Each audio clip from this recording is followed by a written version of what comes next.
자, 지금 분위기 보면 정의당은 끝난 것 같아. 왜냐하면 정의당에 국회의원 5명이잖아요. 근데 출신 성분이 다른 애들이 2명 있었어. 유호정하고 장혜영. 얘네들은 지금 밖으로 돌아 이제. 왜냐하면 정의당에서 비례대표 2번 하는 건 불가능해. 그렇죠. 그러니까 새로운 길을 찾아서 먹이를 찾아서 산기슭을 어슬렁거리는 그러니까 하이에나처럼 돌아다니고 있어. 지역구는 안 될 것 같으니까 비례를 해야죠. 그러니까 이정미가 지금 단식을 하고 있어서 이정미 대표가 단식을 하고 있긴 한데 일본 오염수 방류 반대 단식이죠. 일본 대사관 앞에서. 근데 최근에 뭐라 그랬었냐면 노회찬 정신만 빼고 다 바꾸겠다 그랬어. 그러니까 사실 컨트롤이 안 되는 거예요. 근데 그 과정에서 박원석 전 정의당 사무총장이 금태섭 정태근과 함께 신당 창당 준비한다는 얘기가 나온 거예요. 그러니까 금태섭이는 민주당에서 있다가 나가내고 정태근이는 지금 국민의힘에 있었던 애고 박원석은 정의당에 있었던 사람인데 경향신문 단독에 의하면 신당 창당 준비하면서 이번에 강서구청장 날라갔잖아요. 네. 김태우. 김태우가 날라가서 여기 보궐선거에 10월 달에 있을 거예요. 보궐선거에 이 사람들이 당을 만들어 가지고 후보를 내겠다 이런 얘기예요. 그러면 박원석 의원하고도 옛날에 새날 방송은 아닌데 다른 데서 제가 방송을 해본 사람이라서 박원석 의원은 참여연대 출신이고 정의당에서 굉장히 중요한 인물 중에 하나예요. 정의당에서는 주요 인물 중에 하나라고. 그렇죠. 그나마 지금 버티고 있는 사람들. 그러면 신당 창당을 하게 되면 정의당은 쉽게 표현하면 박원석 의원이 정의당에서 뛰어내리는 형국이에요 이게. 네. 그냥 망한 집이에요, 그냥. 그러니까 지금 현재 정의당 내부는 다 포기 자포자기 하는 상태라고 하잖아요. 더 이상 가망이 없다, 정의당은. 그러니까 지금 저 박원석 전 의원이 저기 신당 창당에 가담했다는 저 뉴스를 보는 순간 허탈한 웃음이 제일 먼저 나오더라고요. 저 사람이 왜 저기 있나. 그리고 박원석이 여기에 들어갔다는 이야기에 류호정 장혜영은 약간 좌절했을 거라고 봅니다. 내가 들어갔어야 되는데. 우리 껴지지 않겠구나. 원래 이제 금태섭하고 이렇게 서로 교류하고 막 그랬던 기억이 있는데 그런 거고요. 지금 금태섭이 내가 전에 말씀드렸죠. 지금 예정되어 있는 금태섭 신당, 양양자 신당 이 모든 게 다 반민주당이라고. 사실상. 예. 민주당에 있다가 민주당에서 뭐가 안 맞아서 나온 사람들이잖아요. 그러면 결국에는 현실적으로 민주당 표 깎아먹을 가능성도 있죠. 현실적으로는. 근데 금태섭이 그랬어. 호남 유권자의 대안이 되겠다고. 호남 유권자의 대안이 되겠다는 말은 민주당 표 깎아먹겠다는 건데 호남 표는요. 민주당 당선이 월등하게 많이 되겠지만 영향을 끼쳐요. 수도권까지. 그러니까 이런 식으로 사실 국민의힘을 갉아먹는 게 아니라 민주당 표 깎아먹겠다의 의도가 더 강해 보여요. 금태섭이 뭐 민주당한테 징계당했고 탈당했다 그랬는데 좀 더 정확히 말하면 강선우 현 의원한테 경선에 진 굉장히 그 잊기 힘든 사건. 근데 결말이잖아요. 제가 금태섭에 대해서는 캐릭터를 들어본 적이 있는데 우리나라에서 있잖아요. 나만 잘났다고 하는 사람 1등이 윤석열이잖아. 그보다 더한 캐릭터래. 나만 끔찍해. 근데 이제 그 윤석열하고 금태섭하고 비교를 해보면 그 배경은 금태섭이 훨씬 더 낫지 않습니까? 맞아요. 네. 뭐 집안으로 보나 뭐 재산으로 보나 이런 면에서. 근데 이제 윤석열은 캐릭터가 그러니까 뭐라고 해야 되나 잘못 배웠다고 해야 되나. 그러니까 어렸을 때 지나친 폭력과 성장 그 이후에는 지나친 음주로 인해서 잠깐만 윤석열 편드시는 거죠. 그러니까 아프다는 거죠. 아픈 사람하고 안 아픈 사람하고 비교하는 거는 좀 불공정하다. 그리고 내가 봤을 때 금태섭이 윤석열을 무시하고 있을 겁니다. 지금. 자, 그렇지. 그런 캐릭터들이. 그러니까 결국에는 정의당 같은 경우는 이제 지금까지 운영을 잘못한 거죠. 사실은 통합 진보당일 때가 가장 진보 정당스러웠어요. 원래 이정이 있고 그전에 민주노동당까지 포함했을 때가 가장 노회찬 의원도 있고 막 그럴 때가 좋았는데 이제 나중에 이제 뭐 정의당 분열 사태 뭐 일어나면서 정의당으로 빠져나오고 나면서 이제 그게 좀 이상하게 했었는데 결국에는 뭐 유호정이라든지 뭐 장혜영이라든지 사실은 유권자들이 공감하지 못하는 비례대표를 내세움으로써 네. 점점 더 멀어진 데다가 이게 이 사람들은 자기들 프레임에 자기들이 빠진 거예요. 민주당 이중대가 되지 않겠다라는 이미지 때문에 비례대표를 찍어주던 민주당 지지층들한테 완전히 밉보였던 측면도 있어요. 그러다가 결정적인 게 위성정당 논란일 때 위성정당을 민주당하고 저 당시 그 자유한국당 아니 뭐였더라 미래한국당인가 뭐 있잖아 기억도 안 난다. 예. 통합 미래통합당인가 뭐 예, 미래통합당. 이쪽에서 만들 때 민주당도 어쩔 수 없이 만들어 쓰면서 결정적으로 갈라섰는데 그 이후에 탄생한 비례들이라고 하는 얘네들이 너무 엉뚱한 소리를 해대고 막 박원순 시장 같은 사건 때는 국민의힘보다 더 극악하게 막 때리고 있었잖아요. 결국에는 지금 이 사람들 안 뽑아준다는 여론이 결국엔 이런 거였거든요. 민주진보 세력들 중에 비례대표는 정의당 한 뽑아볼까 했던 사람들이 사실상 다 돌아섰다고 봐요. 그렇죠. 다시는 정의당 찍지 않는다. 결심을 다들 하고 있지 않습니까? 이게 이제 신당이고 또 분당 언급한 사람 하나 있어요. 이상민 씨. 감사합니다. 먼저 가세요. 멀리 안 나갑니다. 저거는 이제 이야기를 들어보면 이상민이야말로 민주당 내에서 속칭 최고의 덕고다이. 이상민과 친한 국회의원이 사실상 한 명도 없다. 국회의장 경선했는데 2표 나왔다. 한 표는 본인 것이고 한 표는 내가 국회의장이 되면 국회의장 예산으로 너까지 이득을 볼 수 있는 지역구 예산 따올 게 바로 그 옆 지역구 누군가가 아닐까 할 정도로 이상민이요 TV조선 나와서 방송 토론하는 거 보면 저 인간이 국민의힘인지 민주당인지 모를 정도 굉장히 많습니다. 그러니까 뭐 이상민 의원은 이제 정치 그만해야죠. 저 이상민 의원도 이번에 정치가 마지막이지 않을까 하는 그 불안감에 저렇게 발버둥 치는 거 아니겠습니까? 근데 진짜 당원들이요 이상민 저렇게 얘기하니까 다 환영 웰컴. 왜 그러냐면 지지층이라고 하는 건 불편한 거예요. 저렇게 내부 정지라는 게. 더군다나 이재명 대표를 향해서 최근에 가장 안 좋은 말 많이 한 사람이 이상민이잖아요. 저 짓거리를 왜 하는지는 알겠어요.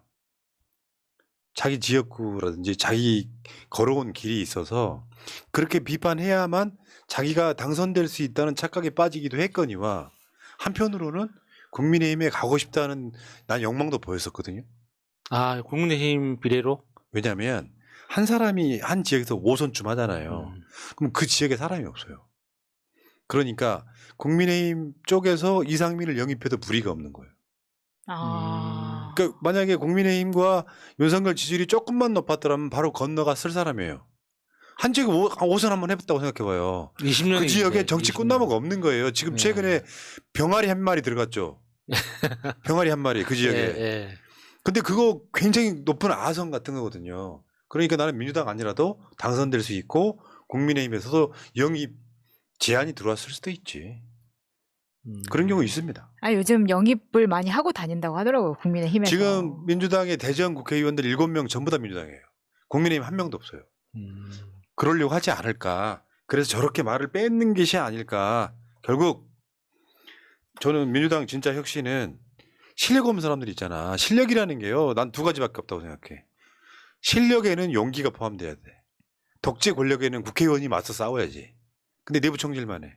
그거 진짜 실력은 또 하나는 국회의원이 법을 만드는 거예요. 어떤 법? 국민을 위한 법. 이 2가지 실력 없는 사람 민주당 떠나야 돼요. 누가 그럽디다. 민주당 170명 중에 물갈이 최소한 100명 정도는 해야 된다고. 맞아요. 그러니까 지금 혁신위원회가 조용하게 활동을 하고 있는데요.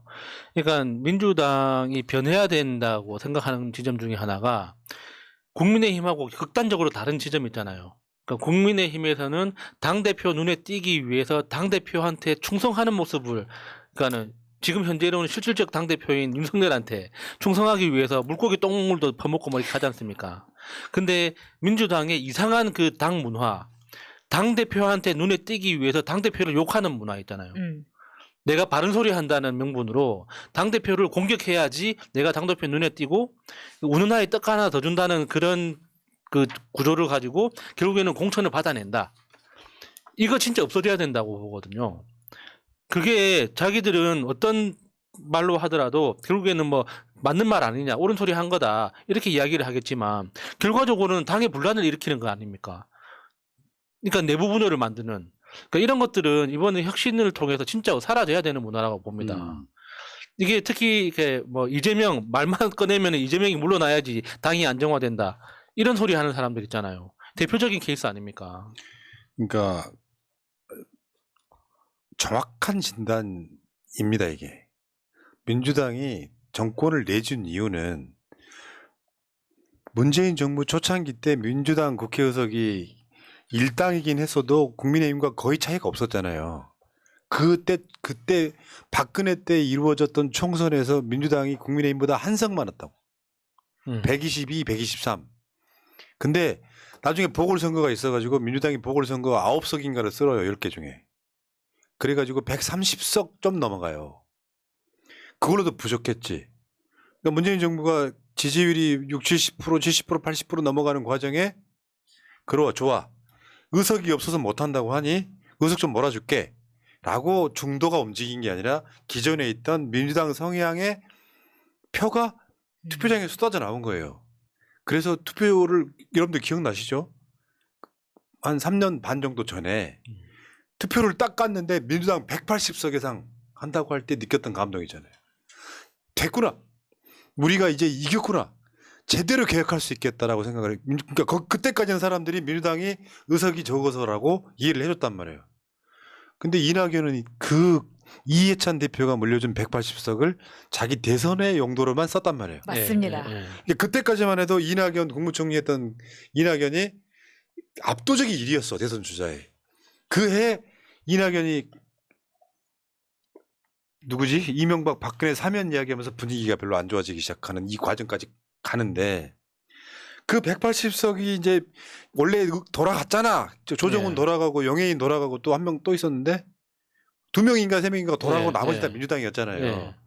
그 후에 이낙연이 당연당부 바뀌어가지고 당대표를 7개월 8개월만 하고 물러나는 과정에 서울시장 부산시장 보궐선거가 있었어요. 그러니까 당대표를 물러나는 그 기졸부되는 과정에서 당 보궐선거 대책위원장을 이낙연이 합니다. 그때 등장하는 게 추미애 그러니까 법무부 장관이 물러나는 상황과 또 같이 엮이기 시작하는 거예요. 그러니까 명백한 건 뭐냐면 지지층 입장에서는 조국이든 추미애든 윤석열 등과 싸워 이겨라라고 하는 지지를 딱 보내고 있는데 이낙연 총리에 의해서 조국 장관이 이낙연 대표에 의해서 추미애 법무부 장관이 그만두게 되는 요소. 아우 씨. 그러니까 민주당 지지층들이 등 돌리기 시작하는 길거리 가서 우리가 여론을 보셔야 되는 뭐냐면 민주당 뭐하냐라는 소리를 듣잖아요. 그렇죠. 지금 이재명 대표의 당대표지만 한꺼번에 통으로 봤을 때는 민주당이 무기력하다고 느끼는 거예요. 예. 그래서 민주당 뭐하냐 소리 하는 사람들이 투표장 안 나오는 이 과정까지 있는데 이상민이 자기 지역구에서 몇 사람들한테 이야기를 듣는지 TV조선 대기실에서 이야기를 듣는지 모르지만 진짜 민심을 모르는 이야기예요. 오죽했으면 분당 이야기가 나오니까 나가. 지금 민주당에서 국회의원 한 10명 나가도 민주당 과반 안 깨쳐요. 차라리 나가라. 이럴 거면. 이런 이야기가 나오는 겁니다. 그러니까 민주당이 강성 지지층의 이야기를 듣고 바뀌어서 빠지는 숫자보다 얘들 강성됐네? 빠지는 숫자보다 민주당 국회의원들이 똘똘 뭉쳐가지고 윤석열과 잘 싸우면 지지율이 더 올라간다. 그게 총선 이기는 방법이다.